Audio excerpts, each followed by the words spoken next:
এখান থেকে এটার ভিতরে হচ্ছে তোমার অয়েল, এই ভ্যাপোরাইজার দিয়ে এখান থেকে স্প্রে করা হয়। এই যে অয়েল যখন স্প্রে করা হয়, অয়েল এখান থেকে বের হয়, ফ্রিকশনের মাধ্যমে অয়েলের পার্টিকলস গুলো ইলেকট্রোস্ট্যাটিক চার্জ গেইন করে। ফ্রিকশনের মাধ্যমে যখন এখান থেকে পাম্প করে অয়েল বের করে, এখানে এটার ভিতরে অয়েল আছে দেখা যাচ্ছে, এখান থেকে পাম্প করে যখন অয়েল বের করে এই চেম্বারের ভিতরে, ফ্রিকশনের কারণে অয়েলের ড্রপলেটস গুলো, ছোট ছোট ড্রপলেটস, এগুলো চার্জড হয়। এই চার্জটা হচ্ছে ইলেকট্রোস্ট্যাটিক চার্জ। এখানে অ্যানোড এবং ক্যাথোড লাগানো আছে, দেখো এই যে অ্যানোড এবং ক্যাথোড। এই অ্যানোড ক্যাথোড কি, যে একটা হচ্ছে সাপ্লাই ভোল্টেজের পজিটিভ টার্মিনাল আর একটা হচ্ছে সাপ্লাই ভোল্টেজের নেগেটিভ টার্মিনাল। তাহলে পজিটিভ টার্মিনালকে বলা হয় অ্যানোড। শুধু ইলেকট্রোলাইসিসেই অ্যানোড ক্যাথোড বলা হয় তা কিন্তু না, সাপ্লাই ভোল্টেজের সাথে, ভোল্টেজ সাপ্লাইয়ের সাথে পজিটিভ টার্মিনালকে বলা হয় অ্যানোড, নেগেটিভকে বলা হয় ক্যাথোড। তাহলে একটা সাপ্লাই ভোল্টেজ থাকবে, এই যে সাপ্লাই ভোল্টেজ দেখো এখানে দেয়া আছে, এটা হচ্ছে ভেরিয়েবল পোটেনশিয়াল ডিফারেন্স লিখেছে, ভেরিয়েবল পোটেনশিয়াল ডিফারেন্স। তো বাচ্চারা তো কনফিউজড হবে, স্বাভাবিক। আমি কি লিখে দিব বাচ্চাদের সুবিধার জন্য, ভেরিয়েবল সাপ্লাই ভোল্টেজ।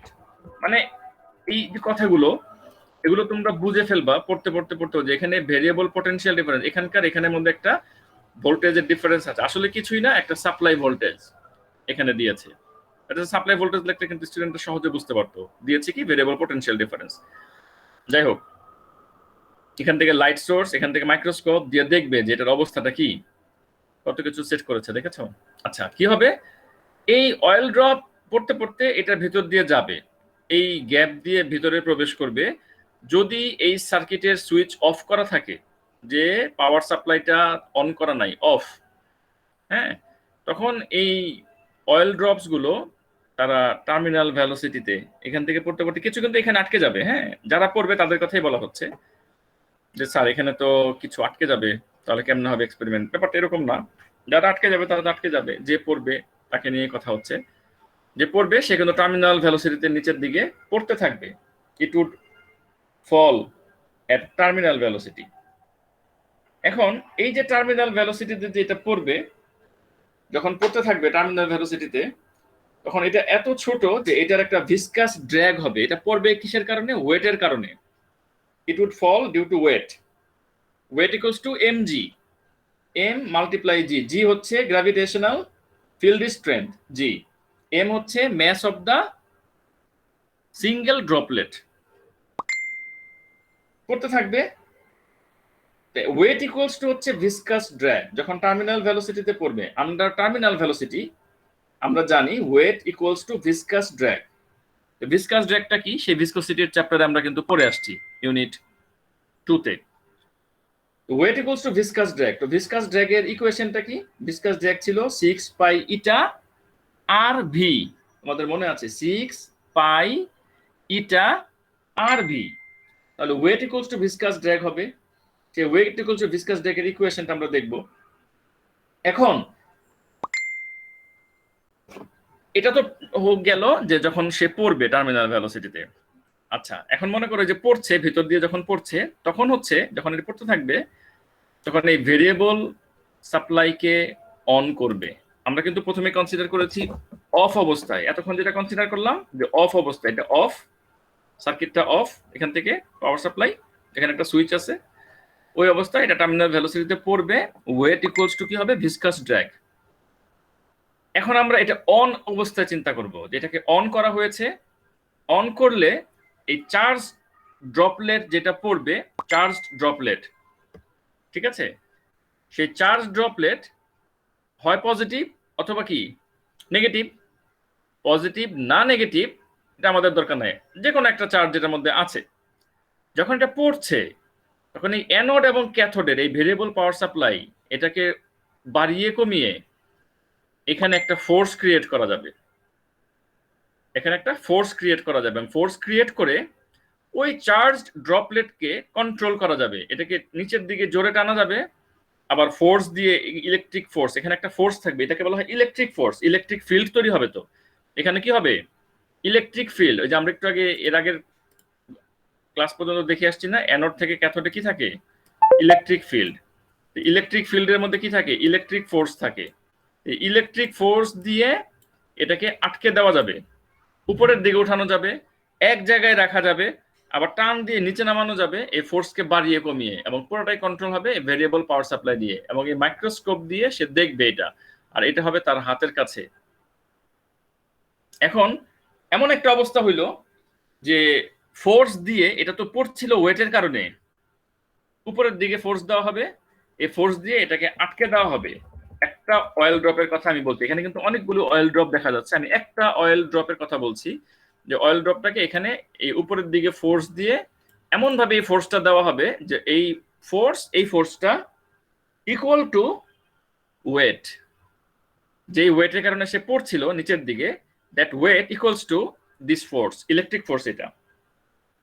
তাহলে কিন্তু এই পার্টিকেলটা একটা জায়গায় থাকবে। তো this particle will be in a particular place. আমি একটা বড় করে পার্টিকেল ড্র করলাম তোমাদের জন্য, একই জায়গায় থাকবে। তাহলে force equals to electric force equals to weight. এই দুই ইকুয়েশন দুইটা যে আগে আগে কি পেয়েছি অফ থাকা অবস্থায়, weight equals to viscous drag, আর এখন কি পেলাম, weight equals to electric force. এই দুইটা থেকে আমরা দেখো কি বের করতে পারি। এবার আমি চলে যাচ্ছি, আমি ডায়াগ্রামটা আমার আর দরকার নাই, ডায়াগ্রামের পুরো এক্সপ্লেনেশনটা তোমরা বুঝতে পেরেছো। এখন আমি চলে যাচ্ছি নিচে। এবার দেখো, মনে করো যে এটা উপর থেকে নিচের দিকে পড়ছে টার্মিনাল ভেলোসিটিতে, ভিতরে কোনো বাতাস টাতাস নাই, for example under terminal velocity মনে করো যেটা পড়ছে, তো weight equals to viscous drag, ঠিক আছে, পড়ছে। এই যে ওয়েট হচ্ছে এমজি, ভিসকাস ড্র্যাগ হচ্ছে 6 পাই ইটা আর ভি বা ভি আর। এটা হচ্ছে ভিসকোসিটি অফ এয়ার, খুব সামান্য পরিমাণে এয়ার আছে মনে করো। এয়ার বলতে নাই বলতে আমি কি বুঝিয়েছি ভিতরে, যে মনে করো ফ্যানের বাতাস, এই জাতীয় কোনো এয়ার নাই, ব্লো অফ এয়ার নাই, যে ফ্যানের বাতাস দিয়ে ছোট ড্রপলেটস, তো ওটাকে ইগনোর করেছি আমরা। তো এয়ার আছে ভিতরে, সেই এয়ারের ভিসকোসিটি হচ্ছে এটা, r is the radius of the drop. যখন স্টেশনারি থাকে তখন দেখো এই যে এইটা গেল, আবার এরপরে যখন এটা হচ্ছে অফ কন্ডিশনে, আমি একটু লিখে দিই এখানে, এটা হচ্ছে অফ কন্ডিশনে, আর এটা হচ্ছে অন কন্ডিশন। যখন অন হয়ে গেল, ইলেকট্রিক সুইচ অন করলাম, পোটেনশিয়ালটা চলে আসলো, পাওয়ার চলে আসলো, ইলেকট্রিক ফোর্স চলে আসলো, তখন weight equals to electric force, weight equals to mg, আর ইলেকট্রিক ফোর্স ইকুয়ালস টু কি, ই কিউ। ই কিউ কে আমরা কি লিখতে পারি, ই কে আমরা কি লিখতে পারি, ভি বাই ডি। এটা আমরা কোথায় পেয়েছি, গত ক্লাসে দেখেছি, এখানেও মার্কিং করেছিলাম, এই যে এখানেও মার্কিং করা আছে দেখো, E equals to V by d. তো ই এর ভ্যালু ভি বাই ডি যদি আমরা এখানে বসাই, V by D multiply Q, আর এই যে এমজি, এমজি ইকুয়ালস টু এখানে কি দেখেছি, এমজি ইকুয়ালস টু হচ্ছে এই যে এটা 6 পাই ইটা আর বি, আর এই ভি কিউ ডি, এই দুইটা হচ্ছে ইকুয়াল, কারণ এইটা হচ্ছে এমজি ইকুয়ালস টু, আবার এটা হচ্ছে এমজি ইকুয়ালস টু, এই দুইটাই হচ্ছে এমজি ইকুয়ালস টু। আমার এখানে মার্কিং করতে হবে, সরি, এই দুইটা হচ্ছে ইকুয়াল, দুইটাই দেখো ইকুয়ালস টু এমজি, এইটা ইকুয়ালস টু এইটা 6 pi eta r V equals to V Q by D. এই পেয়ে গেলাম আসল জিনিস। এখান থেকে কিউ ইকুয়ালস টু দিস, আমরা কি বের করছি বলতো, আমরা বের করছি charge of N electron, charge, ইলেকট্রনের একটা ইলেকট্রনের চার্জ বের করছি, চার্জ বলে তো কিউ বের করছি। এই যে কিউ কিন্তু চলে আসলো, এই যে কিউ চলে আসলো, এখানে একটা প্রবলেম হচ্ছে এই যে আর, এই আর আমরা কিভাবে বের করব, এই আর বের করার জন্য আমরা আমাদের ইউনিট 2 তে পড়েছি স্টোকসের law, tells us small drop falling at a low terminal velocity will follow the equation. এটা ইউনিট 2, দেখো এখানে চলে আসছে, এই V terminal equals to 2r square g rho oil minus rho air. Rho হচ্ছে ডেনসিটি, এটা হচ্ছে ভিসকোসিটি, এটা হচ্ছে ইউনিট 2 এর ইকুয়েশন, ওখান থেকে এটা আনা হয়েছে, এখান থেকে আর স্কয়ার ইকুয়ালস টু, এই আর এর ভ্যালুটা বের করবে এখান থেকে, আর ইকুয়ালস টু রুট ওভার, এটা হচ্ছে মাল্টিপ্লাই ক্রস মাল্টিপ্লাই, এগুলো নিচে চলে আসবে, রুট ওভার চলে আসবে, এবং রো অফ এয়ার কে আমরা ইগনোর করতে পারি, rho of air, density of air এত এত অল্প, এটা আমরা ইগনোর করতে পারি, এটাকে আমরা জিরো ধরতে পারি। তাহলে আমাদের এই দেখো পরবর্তী পেজে আর ইকুয়ালস টু, এটা এই 1 by power to the power 1/2 মানে হচ্ছে root over, to the power 1/2 মানে হচ্ছে রুট ওভার। এই যে এখানে এই পাওয়ার এইভাবে লেখা, না লিখে যদি তোমরা এইভাবে দিতা তাহলেও হইতো, একই কথা, ঠিক আছে? আমি ওই রুট ওভার দেওয়াটাই বেশি প্রিফার করি। এই হচ্ছে আর এর ভ্যালু। আর এর এই ভ্যালুটা যদি আমরা এই ইকুয়েশনে বসাই দিই, তাহলে আমরা পুরোপুরি কিউ পেয়ে গেলাম। এই কিউটা হচ্ছে আমরা বের করছি চার্জ অফ এন ইলেকট্রন। এই যে আর এর ভ্যালুটা এখানে বসাই দিয়া এটা হচ্ছে চার্জ অফ এন ইলেকট্রন বের হয়ে গেল। এখন দেখো মিলিকান সাহেব, রবার্ট মিলিকান, সে এই এক্সপেরিমেন্টটা করেছে। Millikan did the experiment several 100 Times. দেখো কয়বার করেছে? Several 100 Times. একটা এক্সপেরিমেন্টই সে করেছে সেভারাল 100 টাইমস। তার ডেডিকেশনটা চিন্তা করো। আমরা একটা টপিক যদি না বুঝি, আমরা এটা পড়া বন্ধ করে দিই, রে বুঝি না, কি লেখছে না লেখছে, আমরা কিন্তু আর পড়ি না, ঠিক আছে? সে এক্সপেরিমেন্ট করেছে, এক একটা এক্সপেরিমেন্টটা এক এক দিন, নিশ্চয়ই একদিনে একবার করতে পারছে, ম্যাক্সিমাম 2 বার করতে পারছে। এক্সপেরিমেন্টটা দেখে কি মনে হইলো? খুব ইজি তো মনে হইলো না। আর এই অ্যাপারেটস সেট করে এই এক্সপেরিমেন্টটা আজকে থেকে 100 বছর আগে করা, সে এটারে সেভারাল 100 টাইমস করেছে। তার ডেডিকেশনটা চিন্তা করছে, এবং বিনিময়ে তার সাফল্য কি আসছে? সে অনেক বছর পরে গিয়ে সাফল্য পেয়েছে, সাকসেস পেয়েছে, এবং সে কিন্তু একটা সময় গিয়ে নোবেল পেয়ে গেছে ফিজিক্সে। কিন্তু সে নোবেল পাওয়ার জন্য কিন্তু এই কাজটা করে নাই, সে কাজ করেছে মনের আনন্দে। সে একটা সময় ফিজিক্সে নোবেল পেয়েছে 1923-তে। সে কাজ শুরু করছে কত সালে বলে গেছি, কিন্তু সে কাজ শুরু করছে 1909 সালে, 1909। সে কত বছর পরে এটা পেয়ে গেল, এটা সে নোবেল পাইলো। সাবট্রাক্ট করলে কত বছর হয়? 14 ইয়ার্স না? 14 ইয়ার্স। 14 ইয়ার্স পরে সে কিন্তু এটা নোবেল পেয়ে গেছে। তাহলে তুমি চিন্তা করো যে 14 বছর ধরে সাধনা কইরা তারপরে সে এটারে সাকসেস করে ছাড়ছে। 14 বছর, এটা কি চারটিখানি কথা? আর আমরা একবার দুইবার পড়ে না পড়লে, না বুঝলে, তোমরা দেখা যাচ্ছে ম্যাথ করতেছো, একটা ম্যাথ মিলতেছে না, রেখে দিতেছো। একটা ম্যাথ বুঝতেছো না, একবার করছো, স্যার দেখাই দিছে, বুঝতেছো না, এগুলো আছে যে সে কত কাছাকাছি ভ্যালু পেয়েছে, এগুলো ইম্পর্টেন্ট না। আর আমি তোমাদেরকে টেক্সট বুক থেকে কিছু জিনিস মার্কিং করে দেখাই। আমরা যে মিলিকান্সের অয়েল ড্রপ এক্সপেরিমেন্টটা পড়লাম, এখানে এটা মার্কিং করো, আন্ডারলাইন করো। এটা এখানে যেসব কথাবার্তা বলেছে এগুলো ফান্ডামেন্টাল কথাবার্তা, যে সায়েন্টিস্টরা পার্টিকেলস নিয়ে গবেষণা করছে, গবেষণা করে ম্যাস স্পেকট্রোমিটার ইউজ করছে, mass spectrometer ratio charge by mass particle ব্যবহার করছে। কিন্তু এগুলো সহজ হইতো না যদি তাদের কাছে এই চার্জটা না জানা থাকতো। ম্যাস স্পেকট্রোমিটার কোনো কাজেই লাগতো না। এই চার্জটা বের করছে রবার্ট মিলিকান 1909 সালে।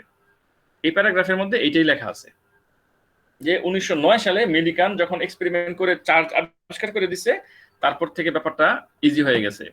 এবার দেখো এখানে কি বলছে, although Millikan's had variety of extra equipment experiment to work successfully, the basic idea of the experiment is very simple. এই বেসিক আইডিয়াটাই আমাদেরকে পড়িয়েছে, কারণ আমাদের অত কিছু এত ভেজাল দরকার নাই। আসলে অরিজিনাল ইকুইপমেন্টের ভিতরে কি ছিল না ছিল এগুলো জানা আমাদের দরকার নাই। আমাদের আসল যে কনসেপ্টটা, সেই কনসেপ্টটা আমাদের জানলেই চলবে। তো ওইভাবেই আমাদের এই সার্কিট ডায়াগ্রামটা ড্র করেছে। The weight of the charged droplets of oil is balanced by the force from uniform electric field, যেটা আমি তোমাদেরকে ড্র করে কিন্তু দেখিয়েছি যে ইউনিফর্ম ইলেকট্রিক ফিল্ড বোঝার জন্য। Millikan also did a variation in which there is no field and the terminal velocity is measured, and then one in which the field provides a stronger force than gravity and the terminal velocity upward measured. মানে সে কি করছে, সে ওইটাকে of রাখছে, দেখছে terminal ভেলোসিটিতে পড়ে কিনা, তারপরে সে on করছে, অন করে নিচের দিকে টান মারছে, অন করে এটা স্টেশনারি করছে, ফোর্স বাড়াই দিয়া উপরের দিকে ঠেলা দিছে, উপরের দিকে ধাক্কা মারছে, এটাকে আপওয়ার্ড ফোর্স।